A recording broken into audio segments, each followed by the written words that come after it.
I'm Jennifer Bayuk. I've been working in computer security and then information security and then cybersecurity, which is a continuum, since about the early 1990s. I've had a lot of different jobs in security, from security architect, auditor, chief information security officer, academic. I've got a lot of publications, and I speak fairly frequently on different information security, computer security, that is cybersecurity topics. So in 2008, I participated in a conference of the Institute for Infrastructure Protection, and I didn't realize that I was supposed to bring a talk. What everyone seemed to be interested in, though, was how the security professionals keep pace with the fast pace of change in technology. So I did a Blackboard talk on the history of computer security and how we kept up. I find that this is a frequently requested topic now, and in 2011, the AT&T Technology Channel asked me to let them record this topic, and so that's the first time that we released a video of it. And now I've been asked again by Tag Cyber, keeping with the noble tradition to keep up with the history and the pace of change in cybersecurity professionals, now keeping up with technology. So here is the history of cybersecurity. In the beginning was the mainframe. The mainframe was the only computer we had, and the way we secured the mainframe was with a physical security barrier. We put the mainframe in a locked room and put a guard out front, and in order to use the mainframe, you had to be an authorized person. You had to carry your programs in a set of punch cards, go to the guard, identify yourself, sign in, and then the guard would let you put your punch cards in the mainframe. And technology got so good that we didn't have to go into that locked room anymore. They put cables on the mainframe and terminals in other offices. So we put those terminals behind physical security and called the job done. We then had other computers pop up within the company. There were power users. They were finding that they could buy small computers within their departments. They didn't need to use the whole mainframe. They were mostly doing office automation like word processing, and it didn't really seem like anything worse than having a lot of paper in the same room. So these computers were also surrounded by physical security because the building had physical security, and that was really enough for keeping the computers safe. A bunch of services like time-sharing services and bulletin boards where you could log in with a modem, dial up into someone else's computer, and get information or post information to that site without having to use your own mainframe or bother your own technology people. And this was the first information sharing. We call these cloud systems now, but this was in the 1980s. No one was really concerned about that because if someone was big enough to have a computer that other people could dial into, then you could trust that they had physical security. They were a big company. It was their information anyway. We were using their computer. They were responsible for securing it. That was the logic, and that was how we dealt with computer security in the 80s. Soon, we created local area networks so that the power users could share files with each other. And so the local area networks were still behind the physical security barrier, and they did have an identifier. And then we connected the LAN to the mainframe so that these power users could actually get data from the mainframe. This was the first time where we had people accessing the mainframe who were not directly connected to a terminal that we knew who was on the other end of the wire. So we had to pay a lot more attention to those names of those people on those other computers, and we created access control lists for the mainframe. Then these power users figured out that using the names of the people who could access computers, they could advertise who had computers within their company and get lists of people who had computers in other companies and share them so that they could share electronic information via email. It was way faster than postal mail. They didn't have to wait 3 days to communicate with their collaborators in research projects, for example, or for business deals. So email became very, very popular. Although the people working in the companies were just seeing the great advantage of collaborating via email, there were some people who thought, this dependency on computers may actually create a vulnerability for the people who use them. One person who understood the long-term implications of dependency on vulnerable computers was a guy named Robert Morris. His father was a security researcher at AT&T Bell Laboratories, and he wrote what was called a worm. And that worm spread throughout the internet like lightning. It wasn't a global calamity, just a wake-up call, and that's what Robert Morris wanted. However, there was one company that was not actually impacted by that Morris worm. Coincidentally, researchers, not Morris, but other researchers at AT&T Bell Laboratories, Cheswick and Bellavin, had implemented something at AT&T Bell Labs that they called a firewall. The firewall stood between the internet and the email server and only allowed authorized traffic coming from companies that AT&T did business with to access their email server. When the Morris worm hit the internet, the firewall actually saved AT&T from being brought down like all of the other companies who had been exposed to the Morris worm on the internet. So, what do you know? Everybody went out and bought a firewall or made a firewall. Dozens of firewall companies crop up, and we all now use firewalls. Safe behind our firewalls, we felt like we could start putting more information out there on the internet. We put a web server, the World Wide Web. We could now advertise on the internet, so people with computers could find our web server, look at our catalogs, get our phone number, and call us up to do business. That's pretty much how we used the web servers back then, advertising. In the meantime, we were still collaborating with others on bulletin boards via dial-up because that technology was still a valid method of getting computer services from other companies who had large computers to share. And that became a source of hacking activity. So what we had to do was put security around the modems. We put what we called dialback systems, where we wouldn't just accept a phone call even if someone had a password to get into our computer.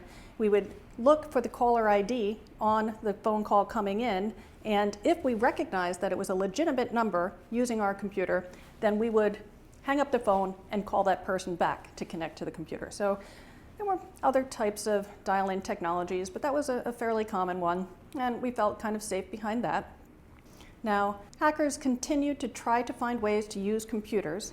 Computers, remember, were very expensive back then. So if somebody wanted to use a computer just because they wanted to learn about computing, there were very few avenues to do it. And there was an underground community that shared methods of getting into other people's computers just so that they could play computer games. And those people would now search through the internet as well as the phone network to try to find open ports, to try to find vulnerable computers.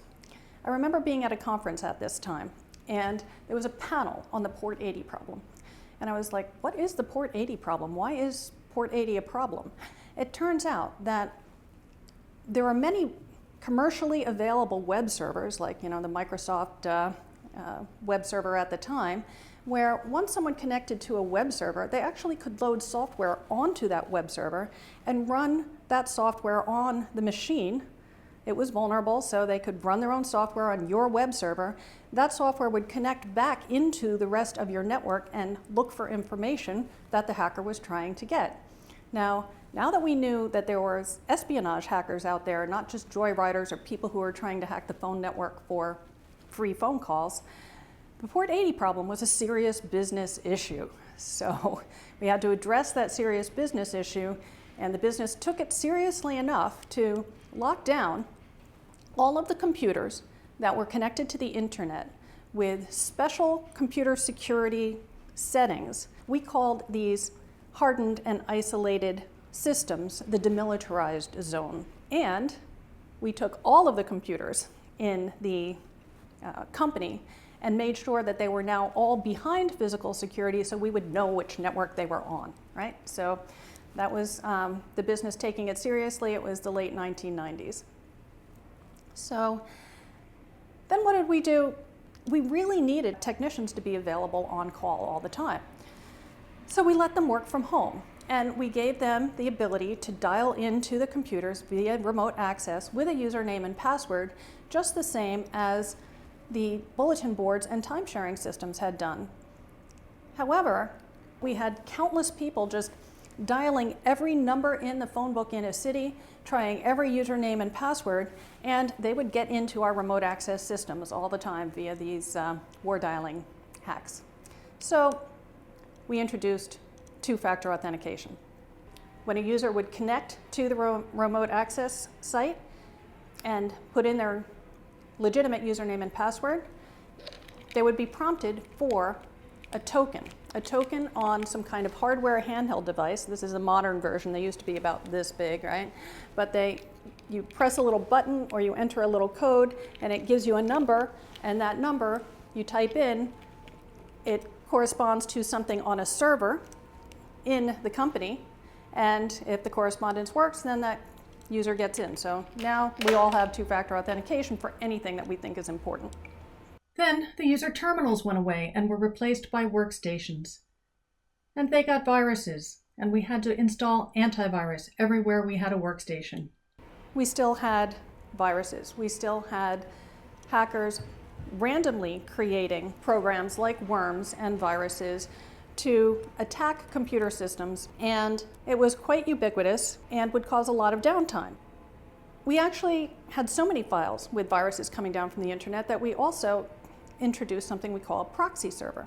And the proxy server would take the information from the user that was headed for the internet and compare it to a list of known bad sites. We actually paid vendors to make lists of bad sites in the internet, we still do, by the way, and put them in our proxy server so that we can block our users from going there and from downloading the malware that the vendors know is there.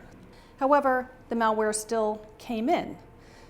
We still ended up with viruses on our machines, and we didn't know where it was coming from. The vendors didn't have the list of every malicious site. So what we did was we put in intrusion detection systems, listening to the traffic going back and forth to the internet to try and identify bad things so that we could add those malicious sites to our lists of things to block.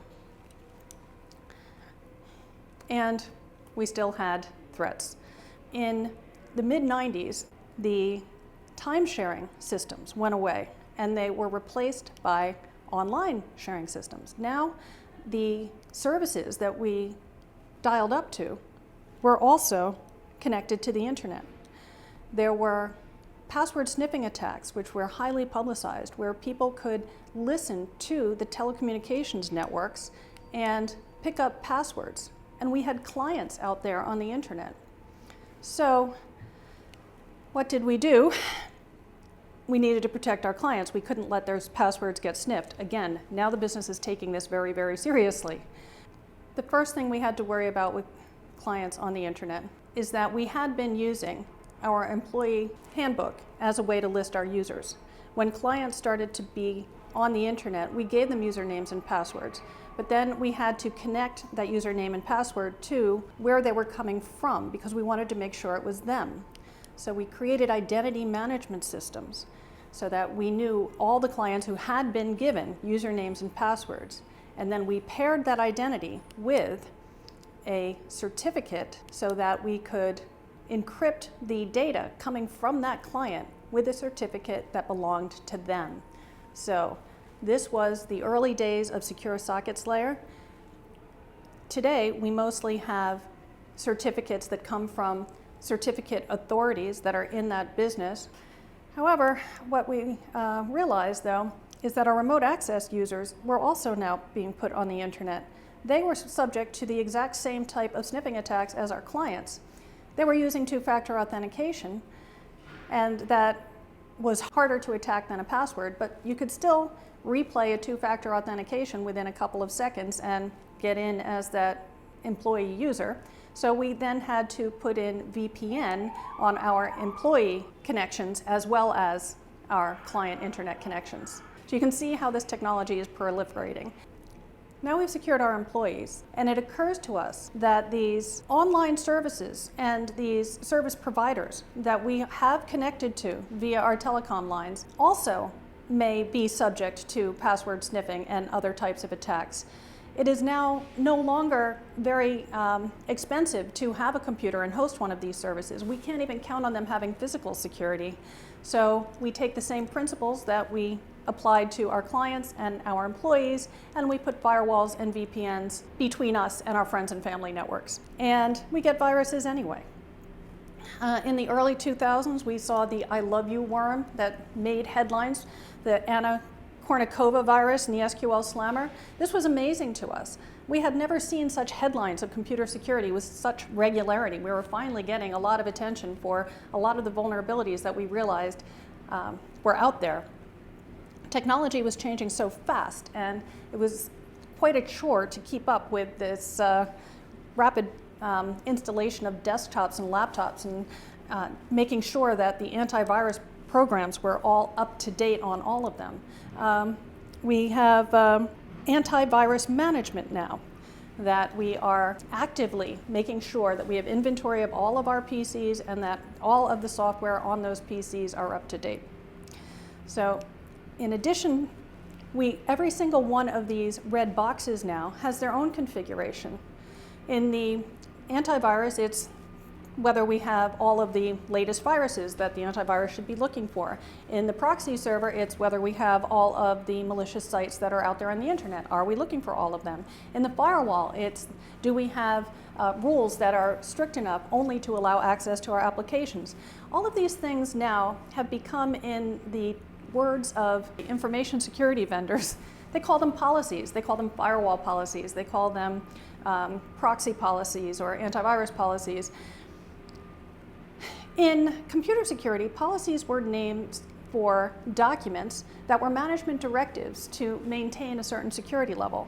Now we have something called a policy server, which is a piece of technology with a text configuration of all the different policies that enforce security on all of the different machines. And the Information Security Administration Group has to keep up those policy servers. All of these red boxes are also producing logs, because we have incidents, we have to see what happened. So there are activity logs coming from all of these devices.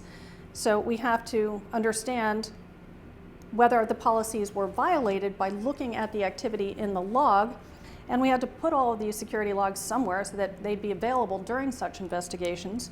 And we put them in a security information management server, and we then had to get ways to look at it. We called them arts and charts, but they were screens that allowed us to see where the intrusions were coming in and where the logs showed that there was unusual or hostile activity on one of these machines that we were monitoring with some kind of security software.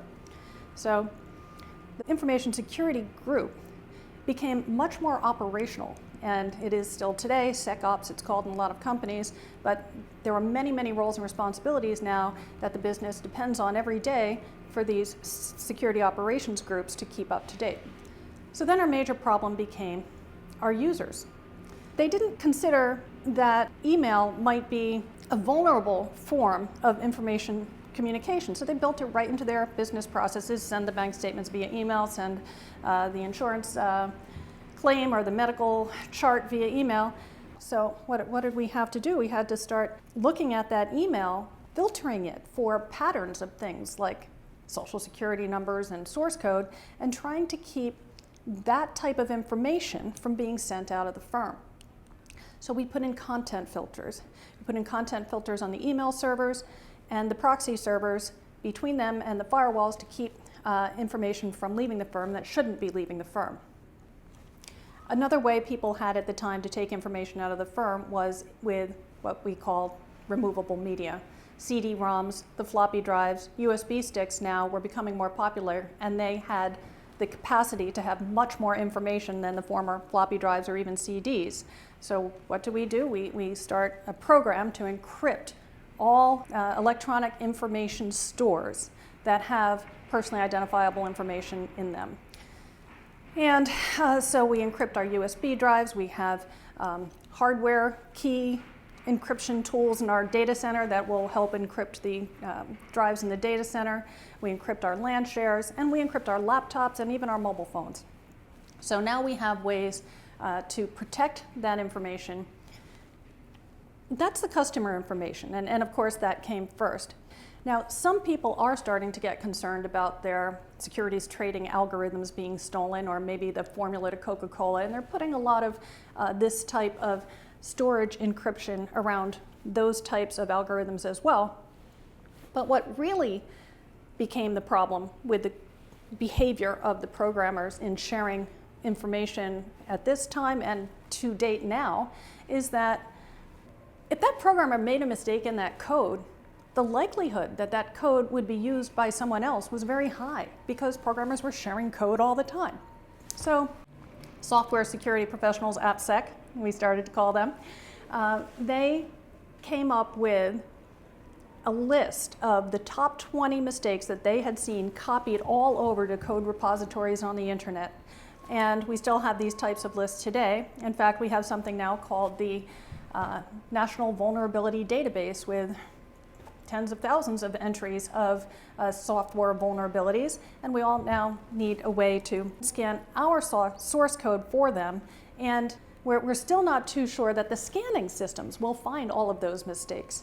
So we do hire companies to scan our code in our web servers, but we're still not sure we've caught them all. So in addition to scanning the code to try to prevent those mistakes from getting into our systems, we deployed what we call web access firewalls. And the web access firewall sits between the web users who come in, our clients or other users on the web, and our web servers.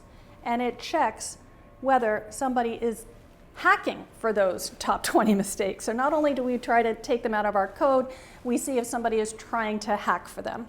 So on both sides, we are on top of that software vulnerability. And as wireless services get more and more ubiquitous and more reliable, we decide that, we really should have wireless in the company as well to allow maybe guests who come to conferences to use our networks, and also to allow people the freedom of moving around with their laptop and not having to be plugged in all the time. So wireless networks started to pop up, pretty much allowing people to bypass all of our physical and network security and hook directly onto our network without any type of authentication, well, at least for a couple of weeks until the information security people found out about it. And then that was closed down with another VPN and a token authentication to get on the wireless, at least if you wanted to be on the internal network. So all of this, we have still a lot of big notorious attacks like the Target attack. So what do? We install something we call a honeypot. We put a system that looks very important, like it has a lot of customer information, and put it on the network and called it a honeypot because it's meant to attract the flies and have them ensnared.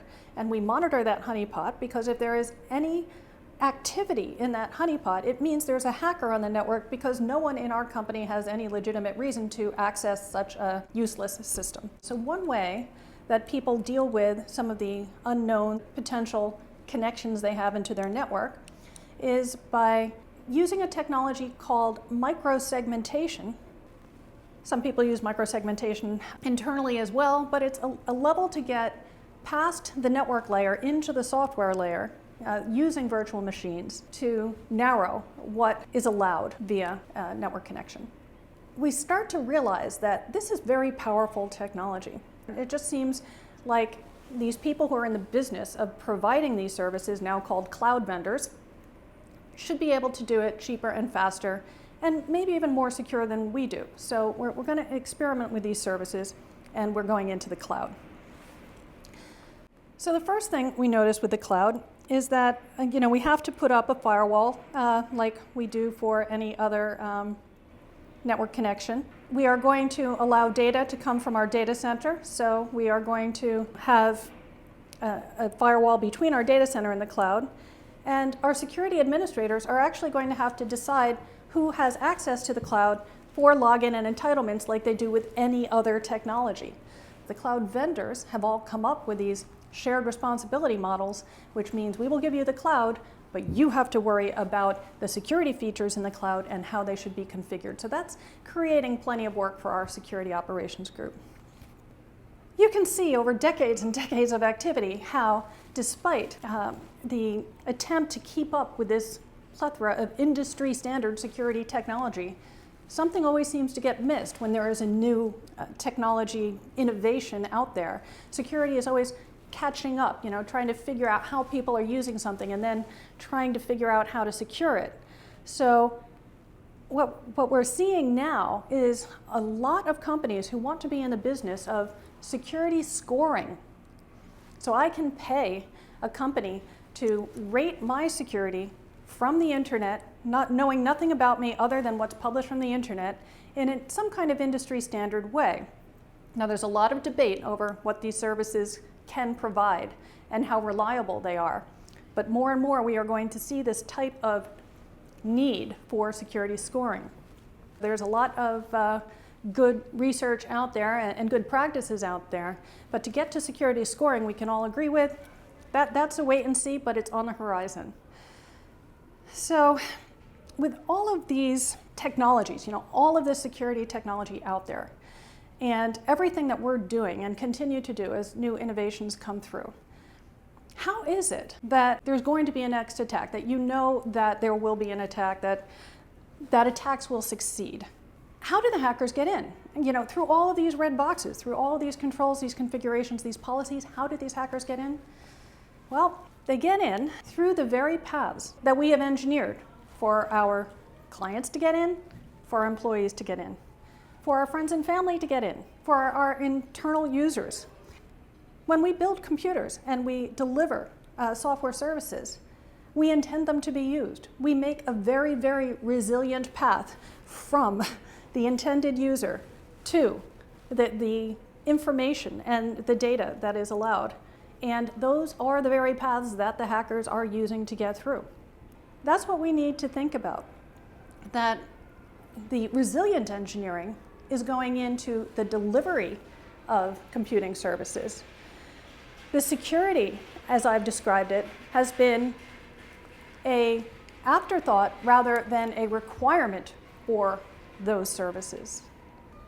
Security requirements are, and have been since the days of computer security, requirements for confidentiality, availability, and integrity of data and functions, programs and services. So if we don't have confidentiality, integrity, and availability requirements as part of user experience, then they are not thought of until after that innovation has already been adopted and is out there.